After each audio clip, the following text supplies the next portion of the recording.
예, 그들이 다 성령 충만함을 받았다라고 성경에서 말씀하고 있죠. 그래서 성령 충만 받으면 자기가 이야기하는 것이 아니라 누가 이야기한대요? 하나님. 예, 성령이 말하게 하심을 따라 우리가 상상할 수 없었던 배우지도 않았던 다른 언어들까지도 그렇게 선포하고 이야기하게끔 만들더라고요. 자, 성령 충만으로 교회가 출발되다 라는 제목으로 오늘 함께 말씀 보도록 하겠습니다. 성령 충만하니 교회가 시작이 되더라고요. 지지난번에 계속 했죠. 사도의 가르침을 잘 받는 교회, 교제의 떡을 나누는 교회, 기도하기에 힘쓰는 교회, 경건한 두려움이 있는 교회, 나눔이 있는 교회, 예배가 삶으로, 가정으로 확대되어지는 교회, 이것이 우리 교회다라고 말씀드렸고, 또 어떤 교회가 좋은 교회인가, 또 머리의 명령과 의도대로 움직이는 교회. 그렇다면 머리는 누구인가? 예수 그리스도입니다. 예수님의 명령과 말씀대로 움직이는 교회가 건강한 교회다라고 그렇게 계속해서 이야기했습니다. 그렇다면 지난주에는 예수님이 어떤 교회를 세우길 원하시나에 대해서 봤습니다. 같은 신앙 고백이 있는 교회, 주는 그리스도시요 살아계신 하나님의 아들이십니다.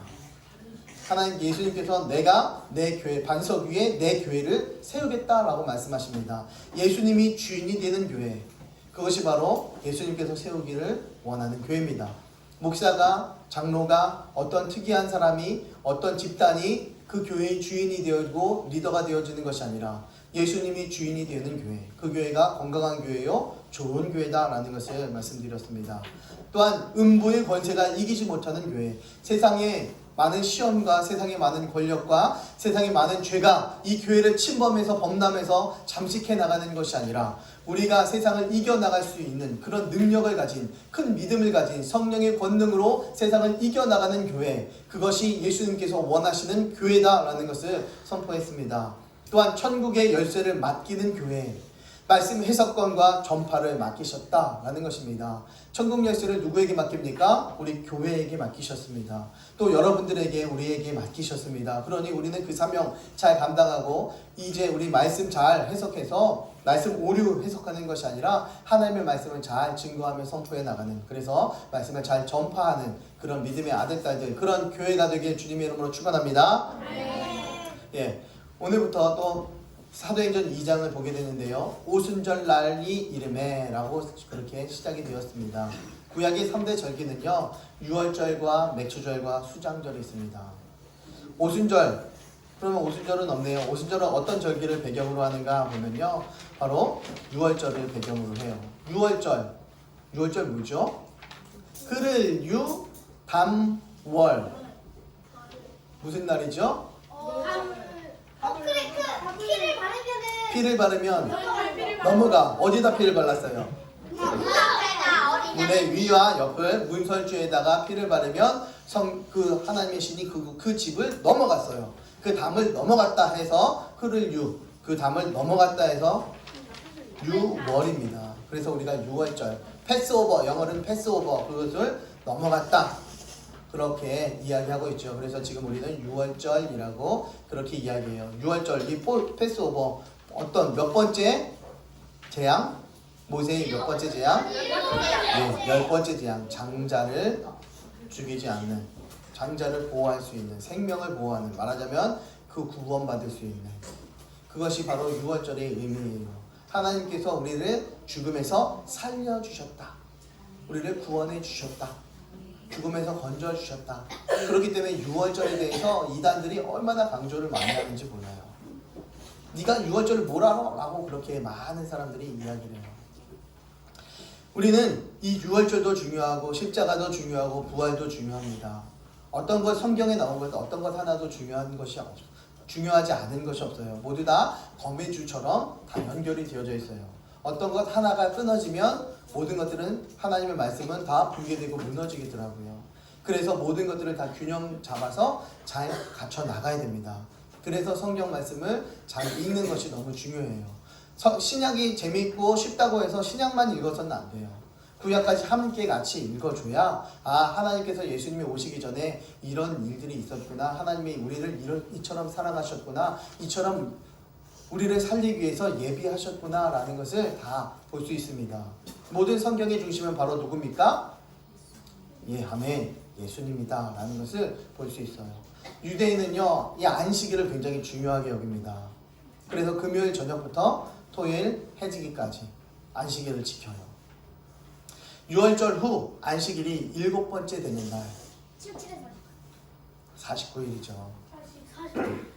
이 오순절은요 7번이 7번 겹쳐지는 것, 7일이 7번 겹쳐지는 그 다음날 50을 가져서 오순이라고 얘기합니다. 그래서 6순, 7순, 8순 이렇게 이야기해요. 그래서 오순이 다른 것이 아니라 그냥 숫자 50을 이야기하는 거예요. 그래서 이 오순절은요 6월절과 굉장히 밀접한 관계가 있는 것입니다. 예수님은 부활의 첫 열매예요. 그 첫 열매를 통해서 교회가 탄생하기 시작을 합니다.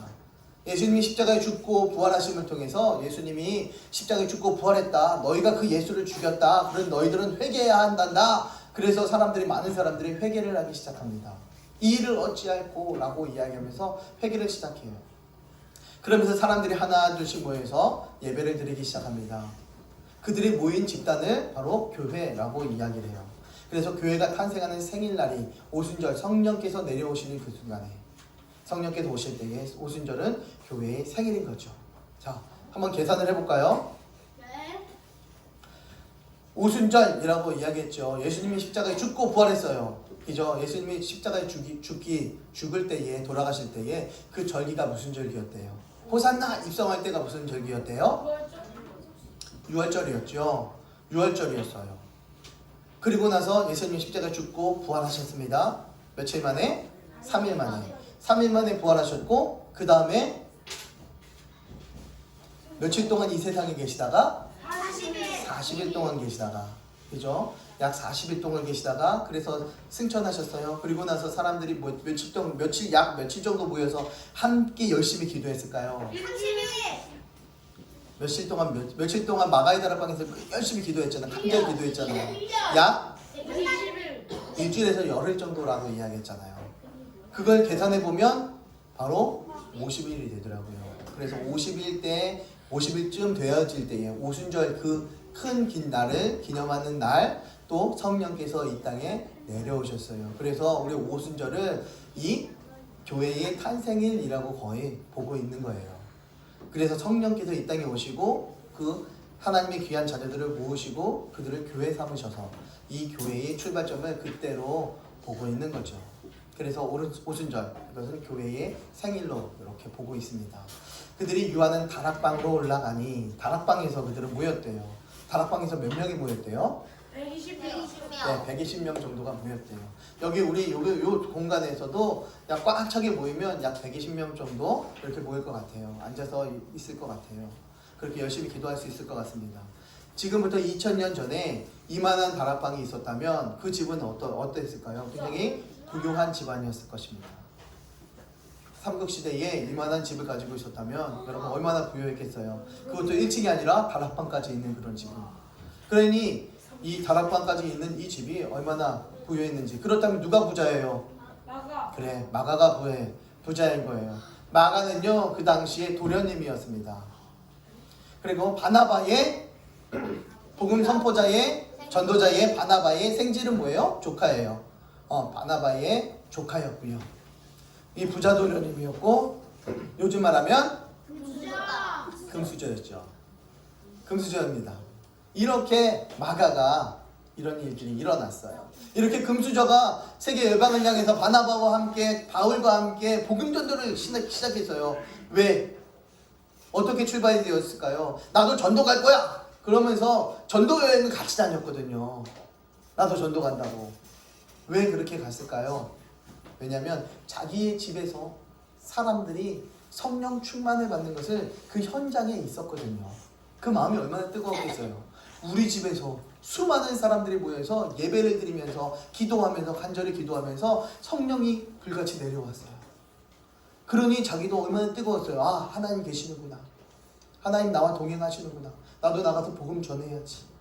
그런데 부자 도련님 포스는 또 어쩔 수 없나 봐요. 중간에 너무 힘들었어요. 그러니까 사도 바울이 계속 뭐라고 하는 거야. 그러니까는 바나바 조카였잖아요. 바나바가 왜 내 조카한테 이러냐고. 제 마가가 우리랑 같이 다니면 나 전도 안 다닌다고 바울이 그렇게 이야기했어요. 그러니까 바나바가 어때요? 바울하고 같이 싸웠죠. 그래서 결국은 찢어져서 전도를 각자 다니기를 시작했습니다. 누구 때문에? 부자도련님이 이렇게 힘든 여정을 별로 안 가봤기 때문에, 없이 살지 않아봐서 전도하기가 이렇게 힘들었어요. 이 당시의 모습이, 사람들의 모습이 이랬습니다. 그런데 부자의 모습이었고, 이 부유한 사람이 당시에는 천국 들어가는 것은, 부자가 천국 들어가는 것은 뭐보다 힘들어요? 낙타가 바늘기 들어가는 것보다 힘들다라고 그렇게 여겼던, 그렇게 부자가 어딜 가서 행동하고 믿음의 생활하기가 어려웠던 그 시대였습니다. 그런데 이 사람은 뜨거워져서 무엇 받아서? 성령 받아서. 성령 받으니까 사람이 변하더라고요. 성령 받으니까요 환경이 변하고요. 성령 받으니까요 우리들의 인생이 변합니다. 주변이 변하고 가정이 변합니다. 그래서 우리가 성령 충만하게 해달라고 우리가 그렇게 기도해 나가는 거예요. 그렇게 고백하는 것입니다. 차명진 국회의원이라는 사람이 있어요. 제가 너 알아 TV라는 걸 봤거든요. 믿음의 사람이 아니에요. 그런데요 예배를 드렸어요. 그 광야교회라고 하는데, 청와대 앞에서 예배를 드리는 사람들은 그 교회가 광야교회예요. 광야교회에서 어떻게 예배를 드리냐면 손을 들고 고개를 번쩍 올리면서 외치면서 그렇게 열심히 찬양을 해요. 믿지 않았던 사람. 또 하나 또 옆에 있다 보니까 또 다른 사람도 처음 믿음의 사람도 아닌데 두 손 들고 그렇게 찬양을 열심히 하고, 또 믿지 않던 사람이 유튜버가 믿지 않던 사람이 그걸 보면서 찍으면서, 그 장면을 찍으면서 야 나도 성령 받고 싶다. 나도 성령 받고 싶다. 그 소리가 들어오잖아요. 야 나도 성령 받고 싶다. 어떻게 하면 되지? 나도 성령 받고 싶다. 그런 고백을 하더라고요. 믿지도 않는 사람들이 그런 고백을 하고 그런 찬양을 하고 그런 선포를 하는데, 믿는 우리는 성령 충만을 위해서 어떻게 고백하셨습니까? 성령 충만을 위해서 어떻게 살아가고 달려가고 계십니까? 성령 충만을 통해서 교회가 세워진다라고 분명히 봤습니다. 우리는 그렇게 알고 있습니다. 그렇다면 교회는 성령 충만해야 되지 않겠습니까? 그렇다면 성령 충만하기 위해서는 하나님 말씀도 알아야 되겠고, 열심히 기도도 해야 되겠고, 열심히 복음도 선포해야 될 것입니다. 그것이 빠지면 성령 충만이 되게 허전해져요. 내가 성령 받은 것 같지만 사실상 그렇지 않더라는 것입니다. 나의 경험과 나의 느낌일 뿐입니다. 성령 충만하면 인생이 변하고 환경이 변하고 달려가는 방향이 변합니다. 그래서 성령 충만한 교회는 달려가는 방향이 달라요. 성령 충만한 교회는 정말 목숨 걸고 하나 되더라고요. 성령 충만한 교회는 하나님 영광에 달려가더라고요. 일제시대에 우리가 신사참배를 했죠. 교회들이 신사참배를 했습니다. 그때 주기철 목사님 아시죠? 주기철 목사님을 면직을 했어요. 면직이라는 것이 무엇이냐면 넌 목사 아니야 라고 딱 내보내는 것입니다. 면직, 스톱시키는 거예요.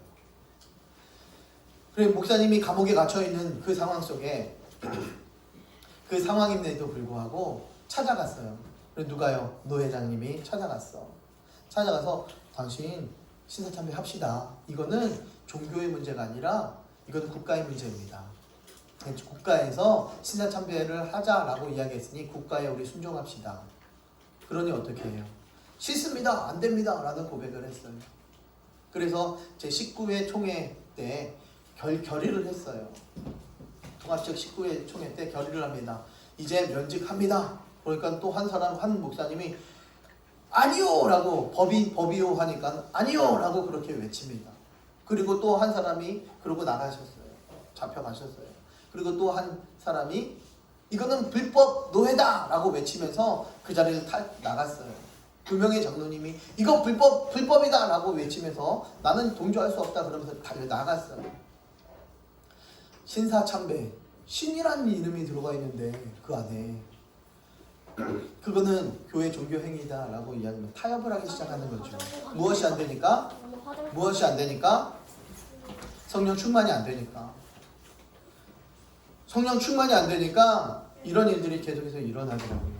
성령님이 나의 주인이 안 되니까, 성령님께서 정말 내 인생의 주인이고 나를 천국으로 데려갈 그런 믿음의 확신을 주실 분이다 라는 것이 안 되니까요. 자신의 경험으로 또 두려움으로 살아가다 보니까 이것이 고백이 안 되더라고요. 제가 주기철 기념관에 가려고 이렇게 좀 찾아봤어요. 그 내용들을 쭉 훑어서 찾아보니까 참 어렵고 힘들게 그 시대의 신앙의 선배들이 살았더라고요. 그때도 역시 외쳤고 고백했던 것은, 우리가 예수님이 우리를 위해서 십자가에 죽고 부활하셨다. 그러니 우리도 성령 충만 받아야 된다. 신앙의 타협은 없다. 그것은 신을 섬기는 것이다 라는 고백을 하게 되어지는 거예요. 오늘 여기에서 이 장소에서 고백하며 선포했던 그 사람들은요, 예수님이 십자가에 죽고 부활하는 사실을 눈으로 목격했던 사람들이었습니다. 심지어 예수님의 승천까지도, 하늘로 올라가시는 것까지도 목격했던 사람이에요. 그러니 확실한 믿음이 있었습니다. 그러면서 내가 곧 올게, 너희는 모여서 기도하고 있어 라고 이야기를 들었어요. 그러니 그 사람들이 당연히 모여서 기도하죠. 그런데 의외로 380여 명의 사람들은 이 자리에 없더라고요. 120명만 있을 뿐 380명의 사람들은 어디 갔을까요? 승천하는 현장을 분명히 보았을 텐데요. 이 사람들은요, 하나님께서 우리들에게 명령하신, 예수님께서 야 너희는 모여서 기도하고 있어, 그렇게 이야기하면 우리는 모여서 기도하고 있으면 돼요. 우리 순종하고 있으면 됩니다.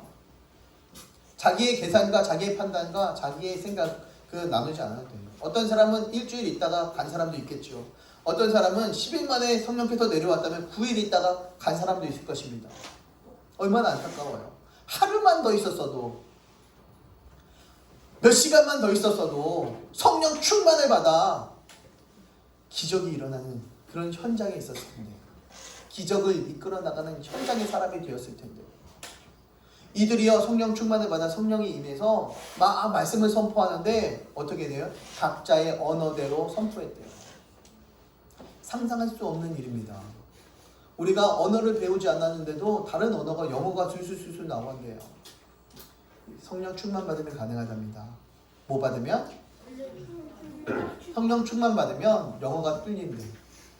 성령 충만 받으면요, 중국어가 뚫리고, 성령 충만 받으면 일본어가 뚫린대. 그런 성령 충만을 사모하지 않을 수가 없어.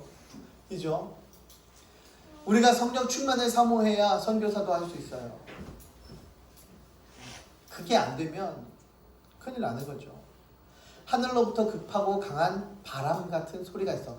급하고 강한 바람 같은 소리가 있어. 그러니까 사람들이 생각에는 여기도 문장에 급하고 강한 바람이 확 불었나 보다. 그렇지 않고 뭐 이제 현 모습이 아니라 소리가 났다라고 그렇게 보는 거예요. 이 소리는 하나님의 말씀이었어요. 엘리야는요, 우상과의 전쟁에 승리한 다음에 로뎀나무 아래에서 지쳐가고 하나님 너무 힘이 들어요, 괴로워요, 그런 고백을 합니다. 그때에 네 가지 환상이, 고백을 할 때 네 가지 환상이 이미 있어요. 강한 바람이 불었어요. 그러나 하나님이 계시지 않았습니다. 큰 불과 지축을 흔드는 심판같은 지진이 일어났어요. 그런 환상을 봅니다. 또 세미한 소리 가운데에 임재하시는 하나님의 말씀이 임재했다라고 이야기해요. 어저께 우리 봤죠? 세미한 소리. 히브리어 콜다카라는 세미한 소리인데요. 세미한 음성. 신이 돌을 따다다다다닥 쫀다고 했잖아요. 신이 돌을 쪼는 소리. 마치 무슨 소리? 무슨 소리? 아멘. 십계명의 돌파네. 구약 모세 시대에 신에 사는 십계명을 받았는데 하나님이 친히 돌에 직접 새겨준 계명은 십계명이라고 이야기합니다. 그래서 하나님의 말씀들을 상징해요. 세미한 소리는 하나님의 말씀을 상징합니다. 따다다다다다. 콜다카. 교회가 생길 때 제일 먼저 나타나는 현상은요, 하나님 말씀이 충만히 임하는 것이었습니다. 성령이 내려오기 이전에 말씀이 충만하게 임했다. 말씀이 임하였습니다. 말씀은 성령보다 앞서서 임하더라고요.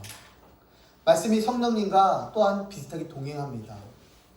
불이 혀처럼 갈라지는 것들이 그들에게 보여 각 사람 위에 하나씩 임하여 있더니 불의 혀처럼 갈라지는 그런 모습이 사람들 하나하나 머리 위에 성령이 임하는 장면이 나타나는 거예요. 그래서 그들이 다 성령의 충만함을 받고 라고 성경에 말씀합니다. 성령 충만함을 받고 성령이 말하게 하심을 따라 성령 충만함이 입으니까요 성령께서 말하게 하시더라고요. 어디 가서 이야기할 때도요 기도하고 이야기하는 겁니다. 하나님 내 입술 주장하셔서 지혜롭게 잘 말할 수 있게 해주세요. 하나님 말해주세요. 하나님 말을 통해서 저 사람의 마음이 변하게 해주세요. 그렇게 성령이 말하게 해달라고. 그래서 다른 언어들로 말하기를 시작합니다. 배우지도 않은 언어를 가지고 놀라운 일이 일어나기를 시작하는 겁니다. 말씀이 올바르게 작용되고 성령님이 내주하시는 상황입니다. 말씀과 성령님은요 같이 따라다녀요. 말씀과 성령님이요.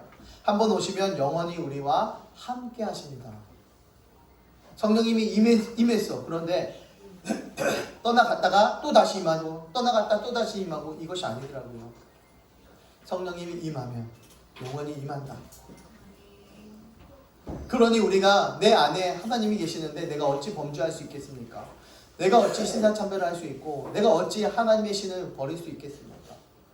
성도들에게 말씀이 충만했고 성령이 충만했을 때에 이러한 것들이 가능하다라는 것입니다. 성령이 말하게 하심을 따라 복음을 선포하고 전하기를 시작합니다. 누가 말하게 하심을 따라?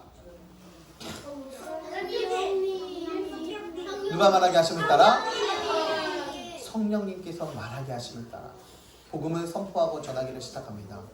6절 말씀에 소리가 나매 각각 자기 방언으로 제자들이 말하는 것을 듣고 소동하여 그 난리가 났다는 겁니다. 제자들이 이야기하는 걸 보고 깜짝 놀란 거예요. 시골 촌 어부들이 시골 촌구석에 있는 농사 짓는 사람들이 시골 촌구석에 있는 양치는 사람들이 시골 촌구석에 있는 촌놈들이 배움이 없는 것들이 학식도 없는 것들이 어떻게 저렇게 다양한 언어를 이야기할 수 있지? 깜짝 놀라서 소동을 하기 시작을 합니다. 난리가 난 거죠. 바벨탑 사건의 회복입니다. 바벨탑 사건은 어떻습니까? 언어가 흩어졌죠. 여러 개가 나오게 되었죠. 창세기 10장 32절 말씀에 보니까요. 이들은 그 바벨탑을 짓자라고 이야기했던 사람들이에요. 그 백성들이 족보에 따르면 노아 자손의 족속들이요 홍수 후에 이들에게서 그 땅의 백성들이 나뉘었더라 라고 이야기합니다. 그래서 10장에서는요 누가 누구를 낳고 누가 누구를 낳고 쭉 이야기를 해요. 그래서 이들은 백성들의 족보에 따르면 누구의 후손? 노아의 후손. 전부 다 노아의 후손이. 우리도 전부 다 노아의 후손입니다.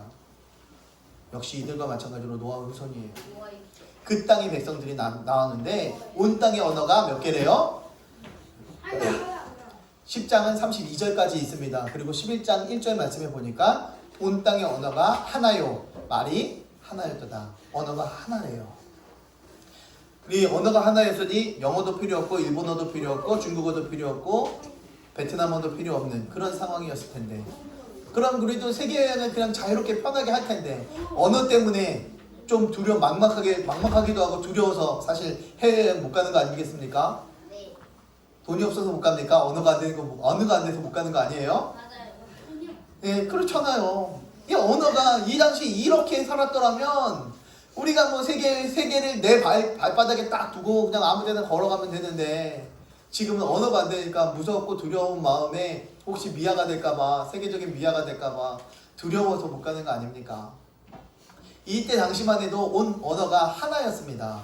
근데 창세기 11장 4절 말씀에 보니까 어떤 마음을 이 당시의 사람들이 마음을 먹었냐면 성읍과 우리가 함께 살 성을 만들고 탑을 세워서 그 탑 꼭대기를 어디까지 닿게 하자?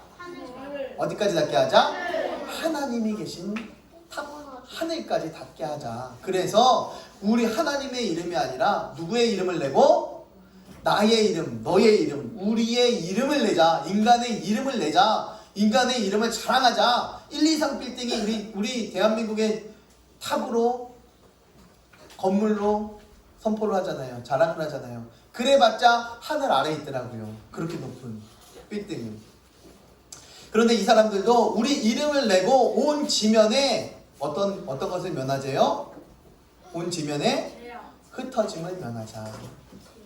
이들이요 성읍을 만들고 탑을 하늘까지 쌓으려는 목적은요 바로 이거였습니다. 자기의 이름을 내고 흩어짐을 면하기 위해서. 그런데 하나님의 신이 쟤네들이 뭘 하고 있나 그 지역으로 내려가 봤더니 이렇게 이야기하는 것을 들었어요. 그러니까 야 쟤네들 나중에는 말리지도 못하겠구나 라는 생각을 가지고 지금 흩어야 되겠다 라는 생각을 가집니다. 그래서 흩어야지 라고 이야기하면서 여호와께서 거기서 온 땅의 언어를 혼잡하게 하셨습니다. 온 땅의 언어를 어떻게 했대요? 혼잡하게 만들었대요. 여러 개의 언어를 만들었대요. 그래서 언어가 통하는 사람들끼리 모여서 한 부락을 만들고 나라를 세우게 되어지는 것입니다. 여호와께서 거기서 그들을 온 지면에 어떻게 했대? 흩으셨대요. 그들이 성읍을 쌓고 탑을 쌓은 목적은 흩어짐을 면하기 위함이었지만 그러나 오히려 그것 때문에 그들은 흩어짐을 받게 되었다라는 것을 이야기하고 있습니다. 이들은 흩어졌어요. 흩어지지 않으려고 했지만 이들은 흩어짐을 당했습니다. 노아 홍수를 통해서 하나님께서는요 약속을 해주셨어요. 무지개를 주시면서 얘들아 내가 다시는 물로 너희를 심판하지 않을게. 너를 돌보고 보호해줄게. 너희 세상을 정복하고 지배하고 다스리는 것은 여전하단다 라고 말씀해 주셨지만 이들은 그 약속을 신뢰하지 않고 믿지 않았어요. 그래서 그들은 마음에 야 우리 성읍을 세우고 탑을 세우자. 그래서 흩어짐을 면하자. 이런 생각을 가지게 되었어요. 하나님이 아니라 누구의 이름을 내기 위해서? 자기네들의 이름을 내기 위해서 교만한 거죠. 죄를 지은 거죠. 이 노아 홍수는 6장이었고 바벨탑 사건은 11장이었습니다. 이 사람들은 의심했습니다. 무엇을? 하나님의 말씀을 믿지 않았던 거예요. 자기들만 어떤 의도를 꾸미기를 계획을 합니다. 흩어짐을 면하자, 홍수 때와 같은 그런 일을 면하자라는 것입니다. 하늘같이 쌓자. 그래서 비가 아무리 많이 오고 아무리 많이 올라차더라도 우리는 그 탑 위에 올라가서 멸망을 피하자라는 생각을 이들은 가지게 되었어요. 바벨탑을 쌓은 목적은요 흩어짐을 면하려 했지만 창세기 11장에서는 흩어지는 것으로 끝을 맺습니다. 언어가 또 혼잡한 것으로 끝을 맺습니다. 하나의 언어가. 그게 신약으로 넘어오게 되는 거죠. 신약으로 넘어오게 되면서 여러 개의 언어가 있어요. 그런데 성령 충만을 받으니 이 자기들의 언어가 내 언어로 우리 한국어로 이야기했지만 듣는 사람들은 무슨 언어로? 영어로, 독일어로, 스페니쉬로, 일본어로, 중국어로 각자 듣게 되었습니다. 뭡니까? 언어가 혼잡했던 것들이 하나로 모이기를 시작하는 거죠. 하나로 들리기 시작합니다. 무엇이 되니까? 성령 충만이 되니까. 성령 충만이 되니까 이렇게 흩어졌던 것들이 하나로 모이기를 시작하는 겁니다. 그래서 오직 성령이 너희에게 임하시면 이라고 말씀하죠. 그래서 예루살렘과 온 유대와 사마리아와 땅끝까지 흩어져라 라고 말씀합니다. 내 증인이 되리라 라고. 온 유대와 사마리아와 땅끝까지 이르러 내 증인이 되리라 라고 그렇게 선포했습니다. 증인이 되라. 무엇을 이야기합니까? 야 얘들아 복음 들고 성령 충만해서 성령이 임하면 복음 들고 흩어져! 라고 이야기하는 거예요. 창세기 11장의 지면의 그 사람들의 흩어짐과 신약 사도행전 1장 8절의 그 흩어짐은 다른 내용이에요. 복음 들고 달려나가 세계를 하나로 만들자는 흩어짐입니다. 그것이 바로 교회의 역할인 거예요. 교회는 흩어져 있지만 그 마음들이 하나로 모여지는 한 방향을 표대 향해 달려나가게끔 만들어지는 그것이 바로 성령 충만한 교회, 그것을 이야기하는 것입니다. 하나님과의 관계와 나라의 회복을 위해서 하나님이 택한 사람들을 교회는 사람들을 모아야 하는 것입니다. 흩어지는 것이 아니라 사람들을 모으는 것이 바로 교회다, 교회 사명이다라는 것입니다. 바벨탑으로 흩어진 사람들을 모으는 작업을 바로 교회가 해야 하는 것입니다. 마음이 흩어지고 믿음이 흩어진 것들을 하나로 모으는 것이 바로 교회의 역할입니다.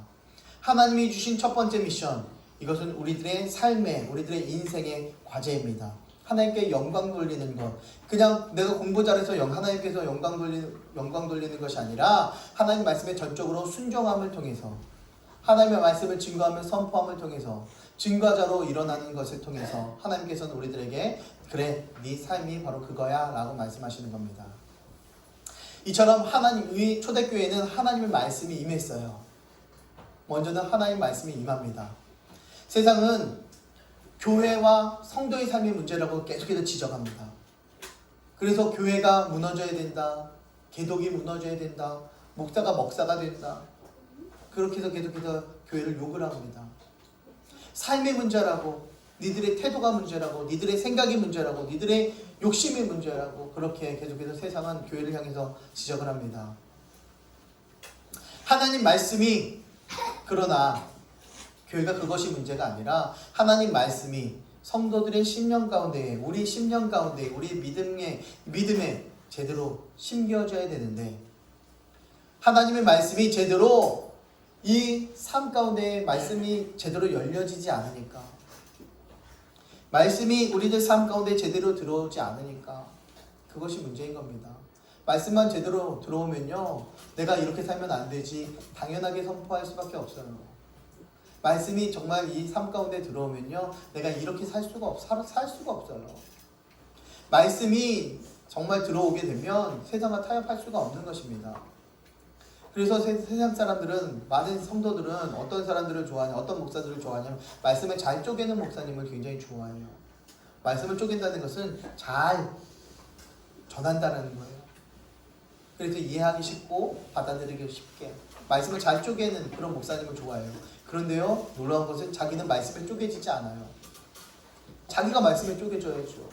그렇게 이야기한다면, 말씀을 잘 받았다면 말씀대로 살아내야죠.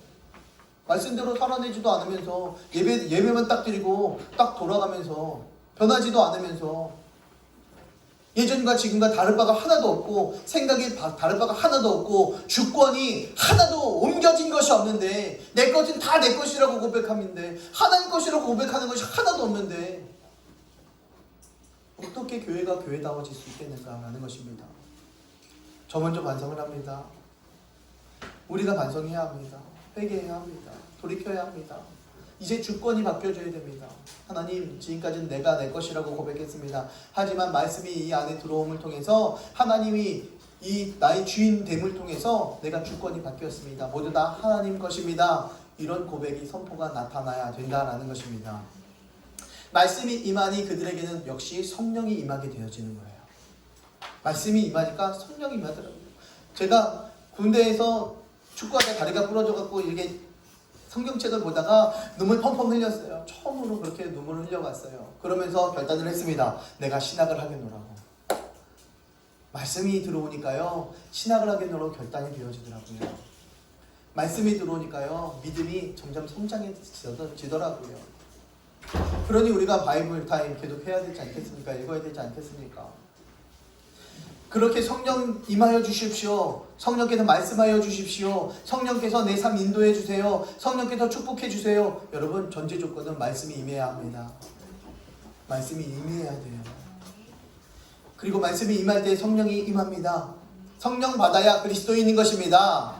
성령이 충만해야 우리들이 제대로 된 신앙생활을 해나갈 수 있는 것입니다. 성령 없는 공동체, 그것은 교회가 아닌 것입니다. 성령 없는 공동체, 교회가 성령이 없다고 생각해 보세요. 얼마나 험하고 맹하겠습니다. 설탕을 넣었어요. 맹물에다가 설탕을 넣었는데 너무 조금 넣은 거예요. 설탕물이 설탕물 같지 않겠죠. 그러나 설탕을 듬뿍 집어넣었을 때에, 아, 설탕물이구나, 달구나 라고 말할 수 있을 거예요. 그러니 우리가 말씀을 우리들 삶 속에 많이 집어넣을 때에, 아, 하나님의 말씀이 정말 달구나, 이렇게 생각할 수 있어요. 아, 성령 충만하구나, 이렇게 살 수가 있는 것입니다. 교회는 성령의 임재를 경험해야 합니다. 받은 말씀을 성령의 권능을 힘입어 선포해야 합니다. 내 힘으로 선포하는 것이 아니라. 이제 수요일 날도 이제 전도합시다라고 이야기했지만 전도지를 주고 뭐 쫓아가지는 못하겠지만 전도지 한 장에도 성령이 임하여 전해 주는 것입니다. 성령이 함께 하시면 그 안에 빼곡하게 박힌 그 글씨가 그들의 삶 가운데 확 들어올 것입니다. 초대교회 성도들에게 하나님의 말씀이 임했습니다. 말씀이 임재하니 사람들은 변하게끔 되어져 있는 것입니다. 변해야지 각오를 해서 변하는 것이 아니라 말씀이 들어오고 성령 충만하니 저절로 변하게 되는 것입니다. 너 왜 공부 안 해? 여러분 성령 충만하면요 자녀들이 저절로 변해서 열심히 공부하게 되더라고요. 그러니 무엇 먼저 먹여야 돼? 공부시키려면 말씀 먼저 먹이는 게 우선인 거예요. 말씀 먼저 먹이는 것이 우선입니다. 우리 성령 충만하기 위해서 우리들의 자녀들에게도 열심히 말씀 먹이세요. 말씀으로 무장시키세요. 그렇게 되면 그 사람들이 바르게 살 수밖에 없게 되어지는 것입니다. 그것이 하나님의 원리고 성경의 원리고 하나님의 원칙입니다. 그렇게 살아가야 되는 거예요. 자녀들을 그렇게 키워야죠. 말씀 받고 성령 충만 입은 이 사람들에게는 상상 못할 일이 일어납니다. 무식했던 자들이 언어가 나타나게 되고 아무 능력도 없었던 사람들이 기도하니 벌떡벌떡 일어나는 병들이 낫고 치유되어지는 기적들이 상상할 수 없는 일들이 그들에게 일어납니다. 그리고 그들의 입술 가운데는 예수 그리스도가 선포되어집니다. 우리가 예수 그리스도를 선포하기 위해서는 무엇이 전제로 깔려 있을까요? 말씀과 성령 충만이 깔려 있더라고요. 그때에 선포할 때에 저들이 녹아지고 변화되고 돌이키더라고요. 우리가 그것이 먼저 선행되어지고 간절히 바랍니다. 교회는 말씀과 성령 충만으로 세워졌습니다. 이처럼 말씀과 성령 충만이 있을 때 우리들은 일하게끔 되어져 있어요. 어떤 일을 하자 그러면 어떤 사람은 적극적으로 해요. 믿음 좋은 사람들이 이 교회를 이끌어가요. 1000명의 교인들이 있지만 정말로 실제로 일하는 사람들은요 10명, 20명뿐이 안 돼요. 그들이 열심히 믿음 좋다라고 이야기를 해요. 많은 사람들이 그들을 보면서 야, 저 사람 참 믿음이 좋구나. 성령 충만이 일을 하게 만듭니다. 그러니 우리도 성령 충만 받아야 되겠죠.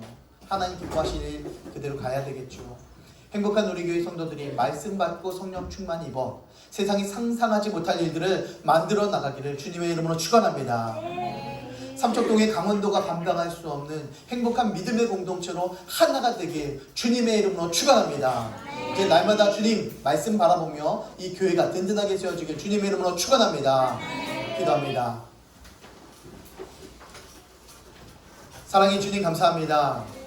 우리 하나님의 귀한 자녀들이 하나님의 말씀 받고 성령 충만 받아 이제는 세상이 상상할 수 없을 만큼 세상이 감당할 수 없을 만큼 일어나 하나님을 증거하며 선포해 나가는 하나님의 귀한 공동체 하나의 공동체 틈이 없는 공동체 되게 하여 주시옵소서. 하나님의 영광이 임하여 주시고 각 가정 가운데에 충만케 하여 주시옵소서. 이 모든 말씀 살아계신 예수님 이름으로 감사드리며 기도드립니다. 아멘.